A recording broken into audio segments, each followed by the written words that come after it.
back, dear students, for today's session. In this session, let us continue dealing with the digestive system of earthworm. So, in the previous classes, we came to know that earthworm's habitat is the upper layer of soil which is moist. It will survive there, making the pit soil, swallowing the soil. And we also know that it is reddish brown in color, having more than 100 segments, and also other morphological as well as anatomical points with respect to the earthworm, what we call it to as Pheretima postuma or Lumbricus terrestris, we have discussed. So here in this session, let me now firstly start with the digestive system of earthworm, dear students. Now, see, it is very important to understand that in each segment of the earthworm, what structures are present, right? And also the role of their, those structures rather. So, firstly, let me tell you that alimentary canal is present which runs from the first to the last segment. See, as you can observe here, from the first segment, right, till the last segment of the earthworm, we can find the tube which is running. We call this tube as the alimentary canal.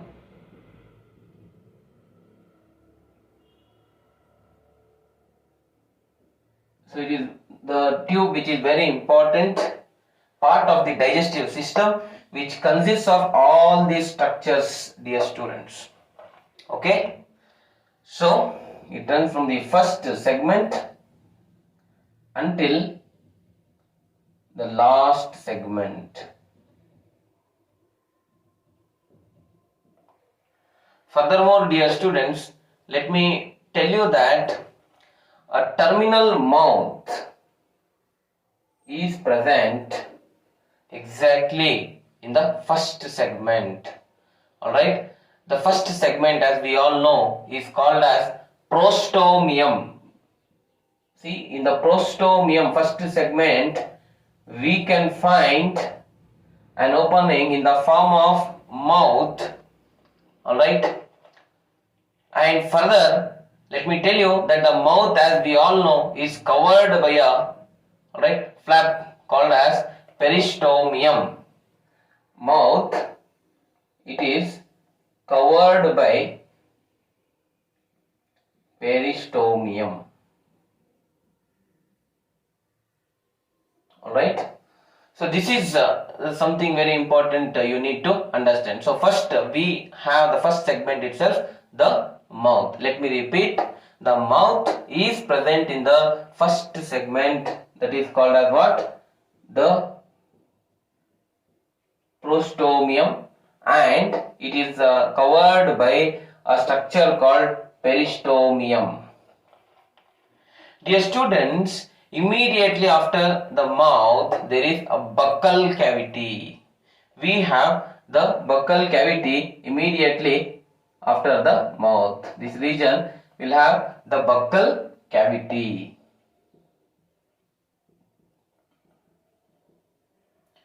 Rather, I can say the buccal cavity runs from almost the first to third segments. Okay, so it runs from first to third segments. Alright. So, further, after the buccal cavity, we find, muscular pharynx. This pharynx is muscular in nature, dear students. And let me tell you that it is present exactly in the fourth segment. Alright. As we all know, even in our body, we have the mouth. Mouth also leads in our body, digestive system, our digestive system, into the opening called the buccal cavity. Here also, the mouth is leading to the buccal cavity, and further We also have pharynx, which is the common opening for the passage of food and air in our body. Here it is participating in the process of digestion. The pharynx, dear students, is present in the fourth segment. Remember, mouth is present in the first segment. Then we have buccal cavity from one to continued from the mouth, that is from the first segment till the third segment. Then we have the muscular structure called pharynx, alright, in the fourth segment, dear students. Furthermore, at the roof of pharynx, in the pharynx I am telling, in the roof of pharynx there are certain cells called chromophil cells. In the roof of pharynx, we have certain cells called as chromophil cells. Right? These chromophil cells help in the secretion of a fluid called saliva. And we know how important saliva is for the digestion of the food, especially in the mouth. See, saliva helps in the digestion of the food materials of earthworm as well in the pharynx region it is present, alright. From which cells it is secreted? Chromophil cells, which are present at the roof of the pharynx, which is present in the fourth segment. Next, let me tell you, the saliva has it contains the mucus and also proteolytic enzyme. It contains mucus and proteolytic enzyme. Alright, remember this as well, dear students. Okay, so after pharynx, pharynx is the effectual organ for food absorption. Food absorption a bit takes place here, and followed by the pharynx we have a narrow tube, alright, called as esophagus. See, in fourth segment we have finished with pharynx, then we have the narrow tube. This esophagus is narrow tube, alright, and it extends from, see, the pharynx is finished at fourth segment, so the esophagus will continue from the fifth segment till the approximately seventh segment. Are you getting my point? From the fifth till seventh segment we have esophagus. From the fifth to seventh segments. Alright, and this esophagus continues as muscular gizzard. Next, we have esophagus is a tube which is continued.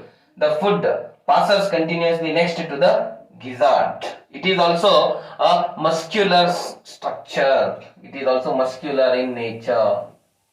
Remember, dear students. Now, what is the role of gizzard? We all have to know. See, gizzard helps in grinding of soil particles. Okay. Remember, in your examination as well it can be asked, what is the role of gizzard? So it helps in grinding of soil particles. Right, students? Okay. So remember, this is very important, as well as soil particles, and even you can include decaying leaves as well. It also helps in grinding of decaying leaves, right? Because the earthworm is detritus. It feeds on to the the waste substances, dead and decomposing substances, alright, which are present in the soil, alright. So it may also include the decaying leaves as well. Okay. So further, gizzard leads to the stomach, alright. The stomach is present from the 9th to 14th segment. 9th to 14th segments. Alright, remember that. So where these structures are located is very important, dear students. Okay, let me repeat. See, mouth is situated in the first segment. Pharynx is, okay, first buccal cavity, mouth leads to buccal cavity, which runs from first to third segment. Alright, and then the pharynx is situated in the fourth segment. Esophagus next further is continued from the fifth to seventh segment. Then followed by esophagus, we have a muscular structure again, which helps in grinding of soil particles and decaying leaves. This gizzard, in fact, as I said it is a structure. The gizzard is a structure which is present below the esophagus. Alright, below the esophagus, and 8 to 9 segment it will be present. Okay, gizzard will be present. See, 7th the esophagus is finished, so it will be 8th to 9th segments. Alright, the gizzard will be present. And below the gizzard we have the stomach. Alright, so which runs from 9th to the 14th segments, dear students. Okay, so further let me tell you that, as I said, your earthworm is detritus. So it feeds onto the organic matter which is present in the decaying leaves and the soil particles as well. Okay, and further, stomach has calciferous glands. Stomach has calciferous glands to neutralize the humic acid present in the humus. Alright. See, all the what I can say, the dead and decaying matter which is rich in humic acid. Are you getting my point? The earthworm which consumes, it will be rich in humic acid. Alright. So that humus which is consumed by the earthworm can lead to the imbalance of metabolic reactions because of its high pH. The humus has humic acid. Alright. So to neutralize this humic acid, we have in the stomach glands called calciferous glands. Calciferous glands. So these glands neutralizes the acidity of the humus called as humic acid. Alright, dear students. So let us remember so much. Further, let us continue, dear students. Continuing further from the stomach, the intestine starts immediately. After stomach is completed at the 14th segment. From 9th to 14th segment, we have the stomach, and after the stomach, the intestine part starts. The first intestinal part is pre-typhlozoal part. Okay, see, there is a structure called typhlozoal here, typhlozoal part. Before that, it's a part of intestine as well. Before that, it is present. That's why it is pre. Pre refers to before. Before the typhlozoal, the structure of intestine is present. That's why the name pre-typhlozoal part of intestine, dear students. Now let me tell you that the intestine starts from the 15th segment onwards and continues till the last segment. Okay, so intestine starts from the 15th, because the stomach ends at 14th segment. Immediately we have this intestine which starts from the 15th segment, right, and it moves on till the last segment. Okay, so dear students, let me tell you that a pair of small conical shaped intestinal CK developed from the intestine on 26th segment. Alright, on the 26th segment here rather. Okay, so there is formation of conical shape in the 26th segment. CK is the extra point you can remember. It is as well the part of the intestine which is present in the 26th segment. Alright, so further, dear students, see, it's what intestinal cecum, okay, or CK rather. So from the 26th actually it starts. Okay, so that's why we generally refer it to as 26th segment. Okay, Then dear students,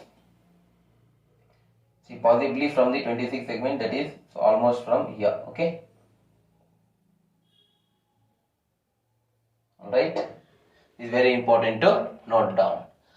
See, there is one fold, alright, where in the dorsal wall of intestine. Dorsal means what here? The back side of intestine, there is a wall, intestinal wall. There we have a structure, alright, a fold structure called a typhlosole. We have typhlosole, right? See, it has very important functions, dear students, alright. See, this typhlosole extends from 26th till 35th segment. See, from the 25th segment till the 36th, okay, segment, we can find this typhlosole, rather 35th segment, 25th to 35th segment. What is the role of this typhlosole? Typhlosole helps in, see, this is the typhlosole. As you can observe here, this is the typhlosolar part. This typhlosolar part helps in increasing the surface area for absorption. Okay.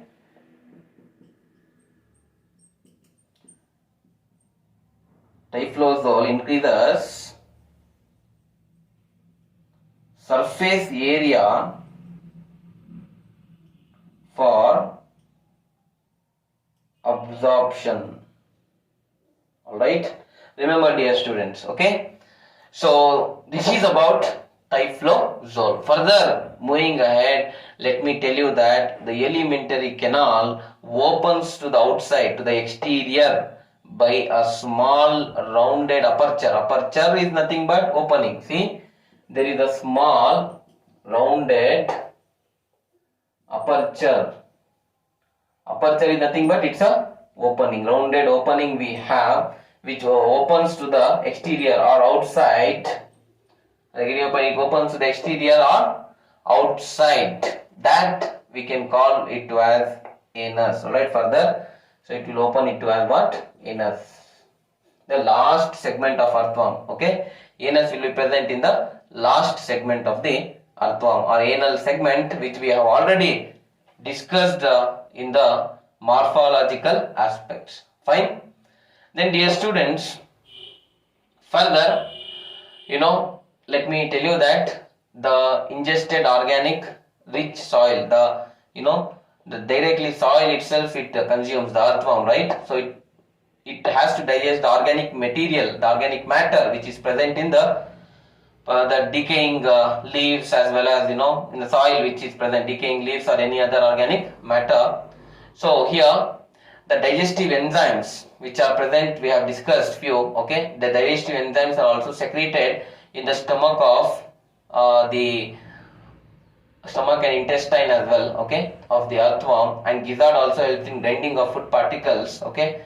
So all these are important, alright, and they convert the complex molecules, alright, very complex molecules into very simple molecules, so that it can be absorbed through the typhlosole. I'll give you a point, this part, alright, major absorption will occur in this region, dear students, alright. So this is about the digestive system of earthworm, alright. So all from the first part till the last part, okay. So what you call the alimentary canal, we have discussed. The alimentary canal is present from the first segment till the last segment. Mouth is present in the first segment. From the 1 to 3rd segment, we have buccal cavity. Then pharynx is present in the 4th segment.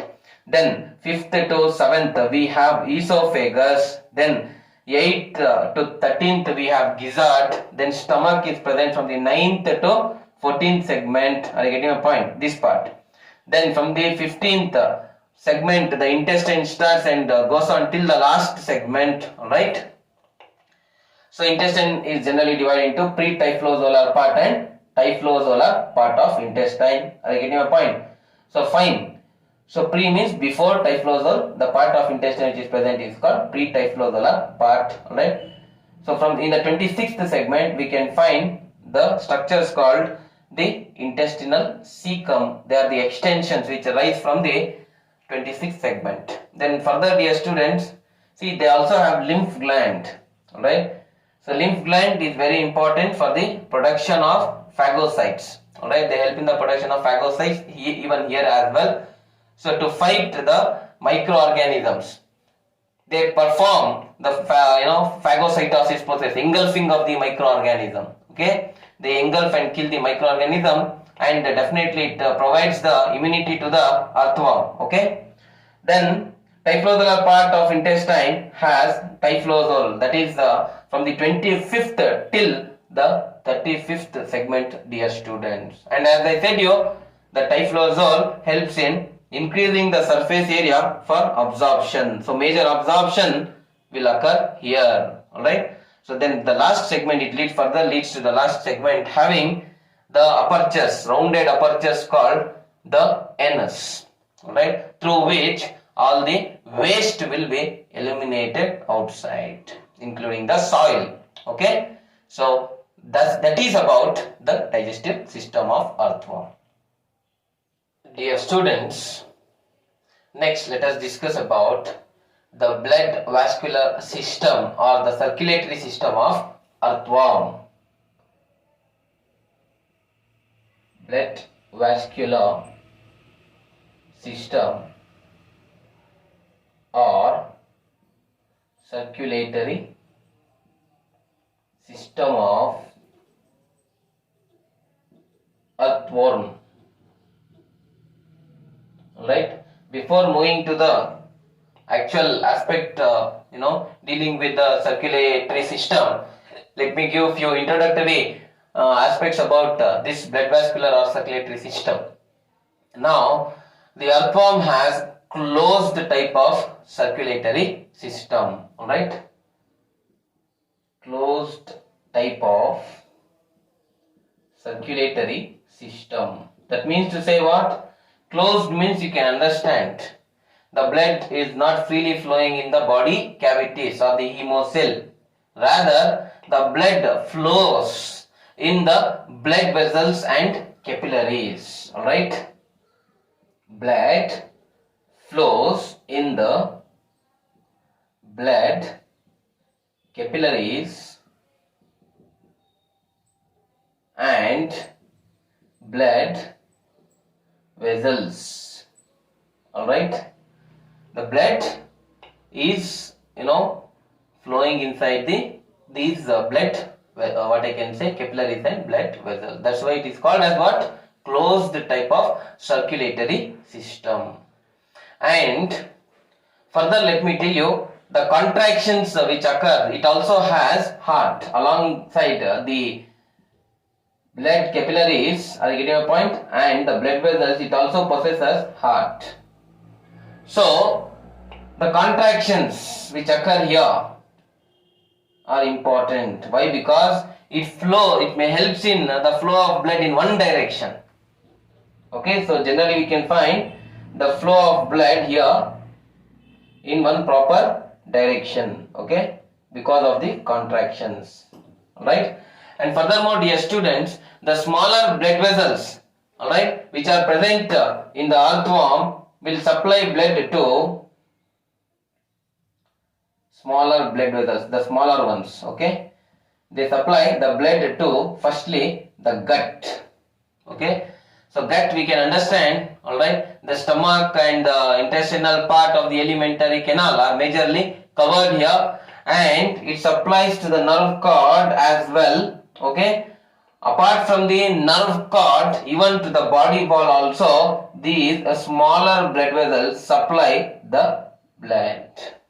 Alright, and other than this, let me tell you, there are blood glands present in the 4th, 5th and 6th segment of earthworm. See, 4th segment, 5th segment as well as the 6th segment has the blood glands.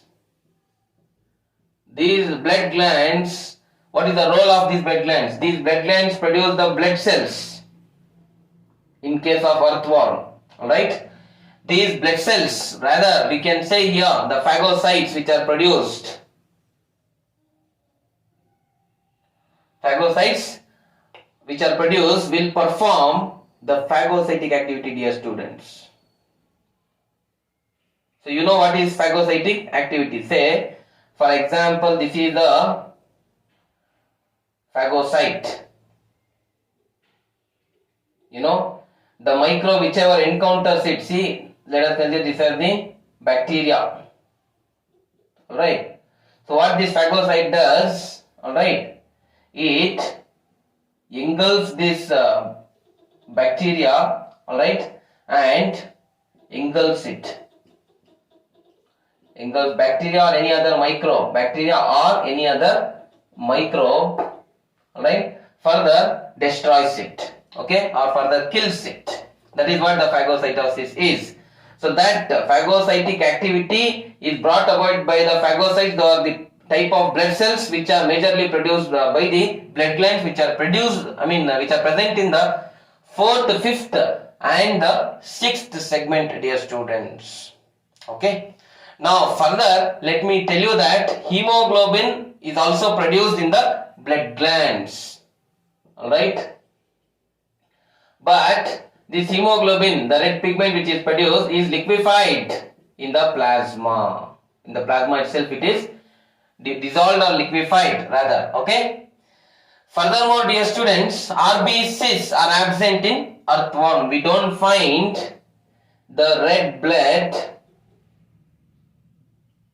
corpuscles or cells because they are totally absent in earthworm. So we can find only WBCs, right? That too in the form of what? Majorly the phagocytes. Alright, dear students.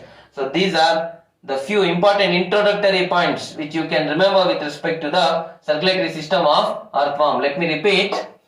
The earthworms have closed type of circulatory system. That means the blood flows in the blood capillaries and the blood vessels. They also have a pumping organ called heart, so which helps in contraction. So to move the blood in one proper direction, the contractions of the heart helps. Furthermore, dear students, there are smaller blood vessels majorly which supply the blood to the gut, nerve cord and the body walls. And here the blood glands are present in the 4th, 5th and 6th segment. Alright. So which help in the production of blood cells and hemoglobin. The blood cells, especially as phagocytes are produced, they help in carrying out the phagocytic activity. Alright, dear students. And hemoglobin is dissolved in the plasma, liquefied in the plasma. RBCs are also absent here. Alright. Dear students, next let us discuss about the closed circulatory system of earthworm. The general introductory aspects about this we have dealt. Now let us discuss their structure as well. Okay. First of all, let me tell you that the arrangement of blood vessels is very much dissimilar here. We don't say it is in a very proper manner. So the blood vessels are arranged in dissimilar manner from where the first 13 segments, first to 13th segments, the blood vessels are arranged. Alright. Then dear students, let me first talk about the dorsal blood vessel. So the dorsal blood vessel is here. Alright. This is the one, okay, which is running inside the earthworm. The dorsal blood vessel extends from the first till the last segment. See, as you can observe, from the first segment itself we can find this dorsal blood vessel until the last segment as well. It moves on till the last segment, right? For representation purpose we have written here a few segments, alright, but it moves on till the last segment, dear students.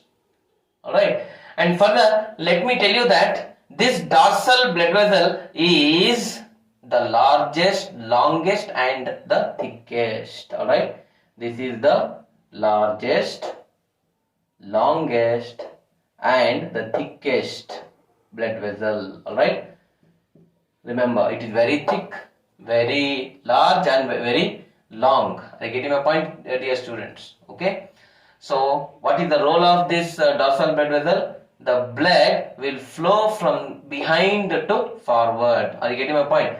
From back side to the forward. Are you getting my point? The blood flows in the dorsal blood vessels. Alright, and the valves are present in the dorsal blood vessel. They also have valves. So these valves help in avoiding the backflow of blood. So I already told you that in case of earthworm, the contractions which occur in the heart, okay, I will discuss about heart later. So see, the blood moves in one direction. I had told you that before. That's what, once it moves, alright, the blood in the blood vessels, in case of dorsal vessel, the backflow is avoided. Alright, it should not, comes in one direction and again it should not go back. For that, there are structures called valves which we need to consider, dear students. Okay. Secondly, we have ventral blood vessel. So this is the ventral blood vessel. So this is okay. I have done with this. Okay. So this is the largest, longest, and thickest blood vessel. They have valves. Okay, which avoid our backflow of blood from backside to front. It helps in the flow of blood. Next, it runs from first to last segment. Next, we have ventral blood vessel. It extends from the second segment. From the second segment, it starts. Alright, dear students, from the second segment till the last segment. Till the last segment, we can find the ventral blood vessel, dear students. Okay. Further, let me tell you, dear students, that this blood here, the blood flows from the anterior to posterior part of the body. Anterior means from the top position till the last. Okay, it helps in flow of blood. That is the role of ventral blood vessel, and it does not have any valve. Again, valves are generally absent here. So remember, this is one important aspect. All right. So it helps in almost proper distribution of blood, right, across. Here, as valves are absent, the blood can little bit, get distributed, but not in one direction. It can just get distributed because of the absence of valves. But here, valves are present only in proper one direction. The blood will flow because of the valves. All right. So, dear students, next we have lateral esophageal blood vessels. See. Here we have lateral esophageal blood vessel. This is the one, as you can observe. Alright, this is the one. Okay, below the dorsal blood vessel we are seeing now this one. Okay, we call lateral esophageal blood vessel. So here, let me tell you that they are paired blood vessels. Generally, they are in pairs, and they extend from the second to the 14th segment. That's it. This lateral esophageal blood vessel can be present from the second segment till the 14th segment. Alright, remember, this is also very important. Alright, so I said you the dorsal blood vessel runs from the first till the last segment. The ventral blood vessel runs from the second segment till the last segment, but the lateral esophageal blood vessel will run from the second segment only till the 14th segment, dear students. Alright.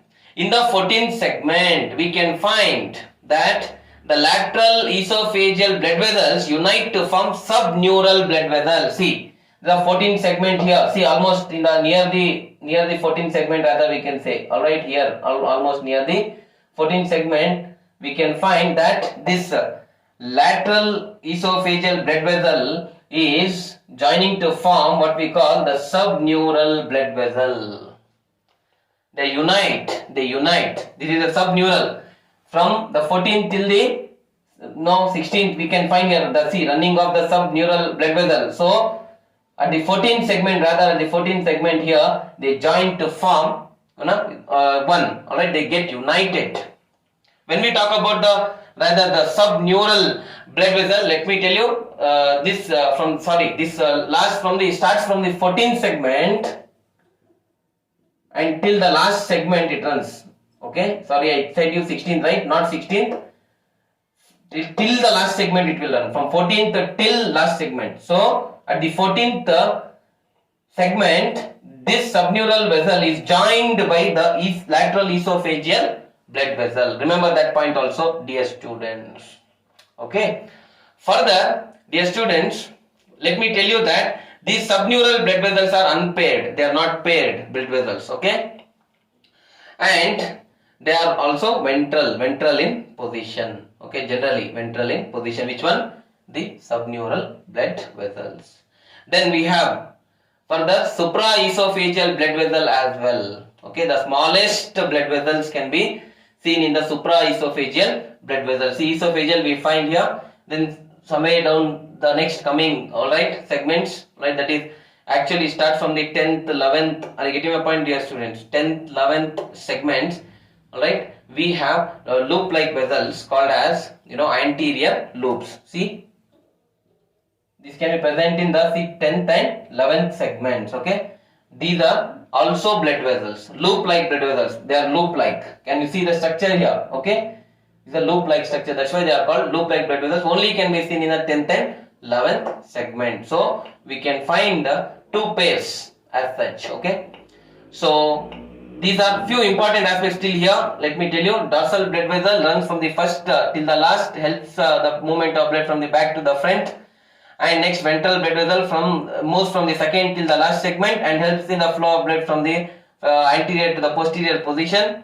Then we have lateral esophageal blood vessel from the second till the 14th segment only it will run. At the 14th segment, it is united with subneural blood vessel, and this subneural blood vessel starts from the 14th segment and moves on till the last segment. And at the 10th and 11th, generally we have a pair of anterior loops. They are nothing but the pair of blood vessels. Okay, so these are few important general aspects about the structure of the circulatory system of earthworm.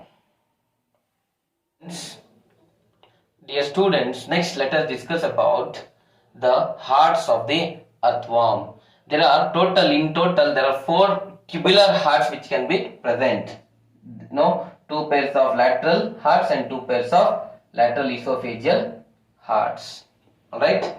Now let me tell you first and foremost that lateral hearts are 2 pairs. Okay.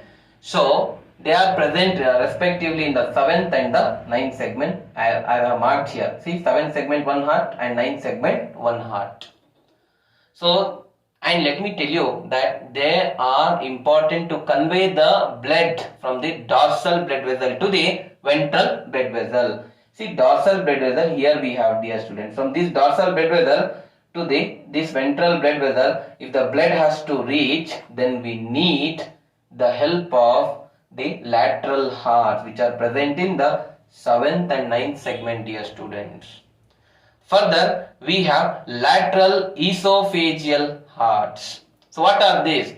They are posterior 2 pairs. Okay, they are posteriorly present. Alright, posterior, this is not anterior, this is anterior. Okay, just behind the anterior position. Alright, these lateral esophageal hearts are present in the 12th and 13th segment. See, you can find here we have the 12th segment and the 13th segment. In the 12th and 13th segment, we can find this lateral esophageal hearts.